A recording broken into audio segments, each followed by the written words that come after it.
याद कीजिए 2014 से पहले जब यहां कांग्रेस का राज था, जब हुड्डा जी यहां सीएम हुआ करते थे, तब ऐसा कोई साल नहीं था जब दलितों के साथ अन्याय नहीं होता था। अनेक दलितों को जान से हाथ धोना पड़ा। दलित परिवारों की बहु बेटियों पर अत्याचार होते थे।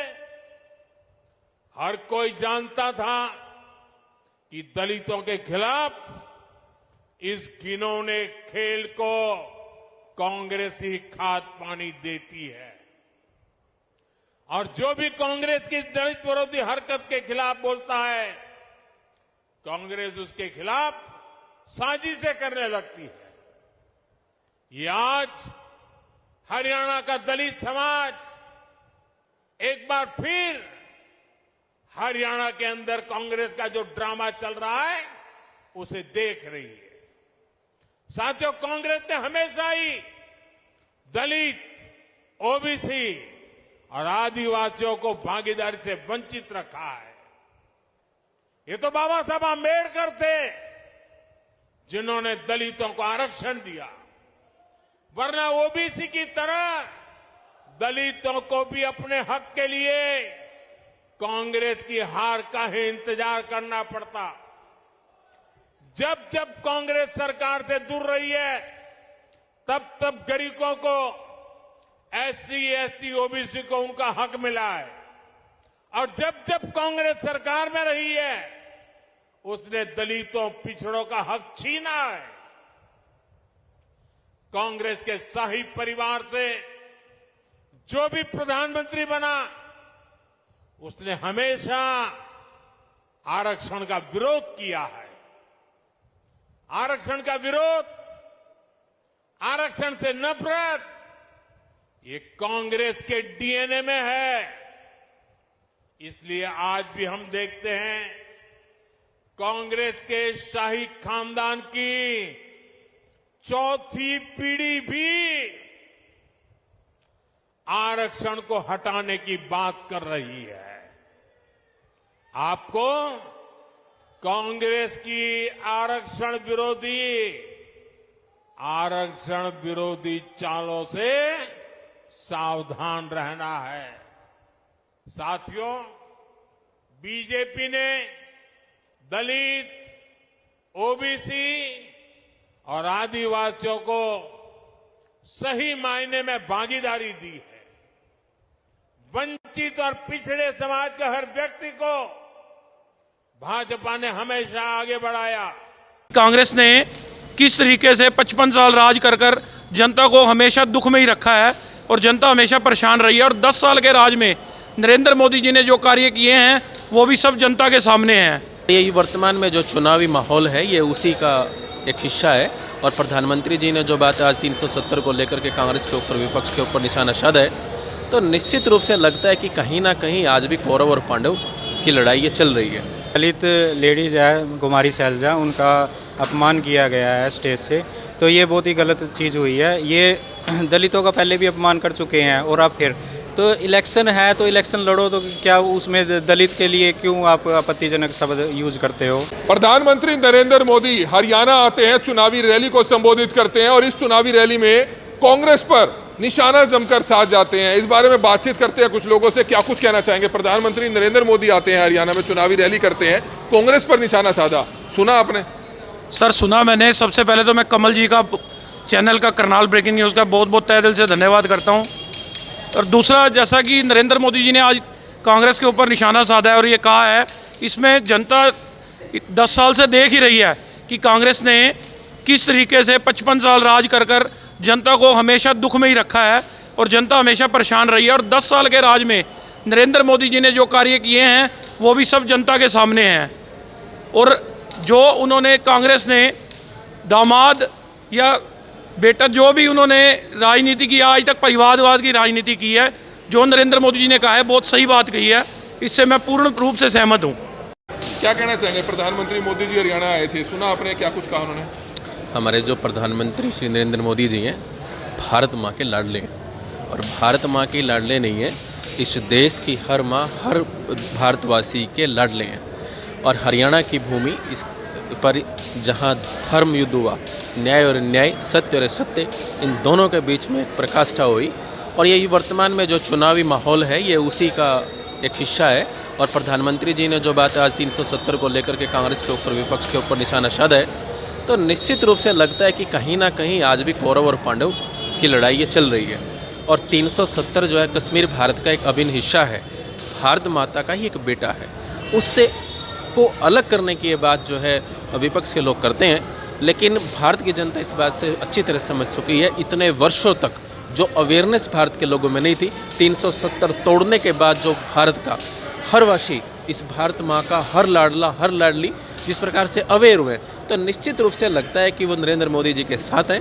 और इस चुनावी माहौल में निश्चित रूप से न्याय और अन्याय, ये धर्म और धर्म की लड़ाई में धर्म की विजय होगी। और जो कौरव और पांडवों का युद्ध है, इसमें निश्चित रूप से धर्म की तरफ पलड़ा भारी रहेगा। प्रधानमंत्री नरेंद्र मोदी आए, सुना आपने कुछ? हाँ जी बिल्कुल, ये देखिए जो विषय चल रहा है काफ़ी टाइम से, ये हमारी जो बात है केंद्र तक पहुंच गई है, हरियाणा की बात है केंद्र तक पहुंच चुकी है। एक दलित लेडीज़ है कुमारी सैलजा, उनका अपमान किया गया है स्टेज से, तो ये बहुत ही गलत चीज़ हुई है। ये दलितों का पहले भी अपमान कर चुके हैं और अब फिर तो इलेक्शन है तो इलेक्शन लड़ो, तो क्या उसमें दलित के लिए क्यों आप आपत्तिजनक शब्द यूज करते हो? यही कहना आए थे, आज रैली कर रहे थे। हाँ जी बिल्कुल, देखिए जो दलित समाज में बहुत ज़्यादा आक्रोश है इसको लेके। उन्होंने जींद में स्पष्ट भी कर दिया है कि जो दलित समाज है वो बीजेपी के साथ है, क्योंकि बीजेपी ने कभी किसी भी समाज का अपमान नहीं किया। सभी का आदर यहाँ पे 36 बिरादरी का आदर होता है और सबको साथ लेके चलते हैं। तो इसी वजह से जो है इन्होंने आक्रोश दिखाया और भाजपा को पूरा समर्थन दिया है। तो ये तस्वीरें इस समय आप देख रहे थे, अलग अलग लोगों से हम बातचीत कर रहे थे। प्रधानमंत्री नरेंद्र मोदी सोनीपत के गुहाना में आते हैं, रैली को संबोधित करते हैं और कांग्रेस पर कई चीजों पर निशाना साध जाते हैं। धारा 370 आर्टिकल को लेकर निशाना साधा, किसानों के मुद्दे पर निशाना साधा, वहीं दलित और जो राजनीति जो हो रही है उसको लेकर भी जो है किस तरह से उन्होंने निशाना साधा। तो सुनिए क्या कुछ कहा प्रधानमंत्री नरेंद्र मोदी ने आज हरियाणा में हुई गुहाना में रैली में। आज बॉर्डर पर है, यहां के अनेक संतानें हैं जिन्होंने जम्मू कश्मीर में हालात को सामान्य बनाने में मदद की है। वहां आतंक और अलगाव के जख्म हरियाणा के वीर बेटों ने अपने शरीर पर खाए हैं। अब मत भूलिए, कांग्रेस की कुनीति से निकले पत्थर हरियाणा की संतानों पर फेंके जाते थे। आज जब जम्मू कश्मीर में शांतिपूर्ण मतदान होता है तो सबसे अधिक खुशी हरियाणा की वीर माताओं को होती है। लेकिन कांग्रेस और इसके साथियों को जम्मू कश्मीर में शांति पसंद नहीं है। कांग्रेस जम्मू कश्मीर में फिर से धारा 370, आर्टिकल 370 वापस लाना चाहती है। कांग्रेस जम्मू कश्मीर में आतंक और अलगाव को फिर से हवा देना चाहती है। तुष्टीकरण के लिए कांग्रेस देश के दुश्मनों के एजेंडा को भारत में लागू करना चाहती है। ऐसी कांग्रेस को आप हरियाणा के लोग सबक सिखाएंगे, ये मुझे पूरा भरोसा है। आर्टिकल 370 को वापस लाना उन वीरों की कुर्बानी का अपमान होगा जिन्होंने जम्मू कश्मीर में आतंक के खिलाफ लड़ाई लड़ी है। साथियों, कांग्रेस ने दलितों, पिछड़ों और शोषितों के साथ भी धोखा किया। आजकल कांग्रेस के भीतर यहां जो सिर फुटोवल हो रही है, ये पुराने पाकों का ही परिणाम है। याद कीजिए, 2014 से पहले जब यहां कांग्रेस का राज था, जब हुड्डा जी यहां सीएम हुआ करते थे, तब ऐसा कोई साल नहीं था जब दलितों के साथ अन्याय नहीं होता था। अनेक दलितों को जान से हाथ धोना पड़ा। दलित परिवारों की बहु बेटियों पर अत्याचार होते थे। हर कोई जानता था कि दलितों के खिलाफ इस घिनौने खेल को कांग्रेस ही खाद पानी देती है। और जो भी कांग्रेस की दलित विरोधी हरकत के खिलाफ बोलता है, कांग्रेस उसके खिलाफ साजिशें करने लगती है। ये आज हरियाणा का दलित समाज एक बार फिर हरियाणा के अंदर कांग्रेस का जो ड्रामा चल रहा है उसे देख रही है। साथियों, कांग्रेस ने हमेशा ही दलित, ओबीसी और आदिवासियों को भागीदारी से वंचित रखा है। ये तो बाबा साहब आंबेडकर थे जिन्होंने दलितों को आरक्षण दिया, वरना ओबीसी की तरह दलितों को भी अपने हक के लिए कांग्रेस की हार का ही इंतजार करना पड़ता। जब जब कांग्रेस सरकार से दूर रही है, तब तब गरीबों को, एससी, एसटी, ओबीसी को उनका हक मिला है। और जब जब कांग्रेस सरकार में रही है, उसने दलितों, पिछड़ों का हक छीना है। कांग्रेस के शाही परिवार से जो भी प्रधानमंत्री बना, उसने हमेशा आरक्षण का विरोध किया है। आरक्षण का विरोध, आरक्षण से नफरत, ये कांग्रेस के डीएनए में है। इसलिए आज भी हम देखते हैं कांग्रेस के शाही खानदान की चौथी पीढ़ी भी आरक्षण को हटाने की बात कर रही है। आपको कांग्रेस की आरक्षण विरोधी चालों से सावधान रहना है।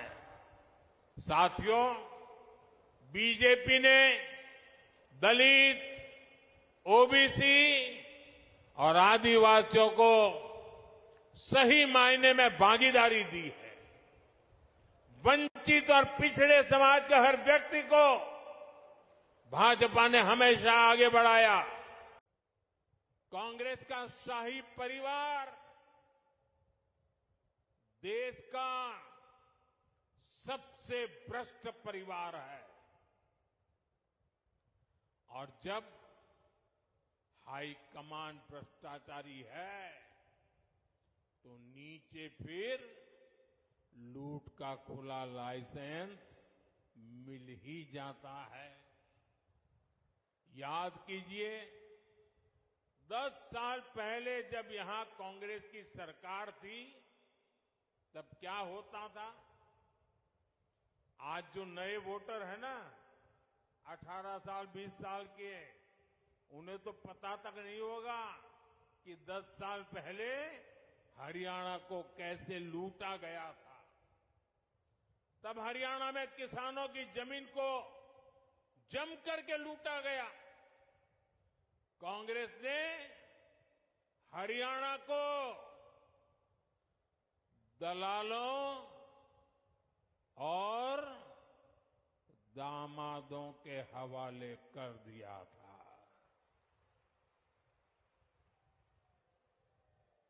दलालों और दामादों से बचना है तो कमल ही बचाएगा।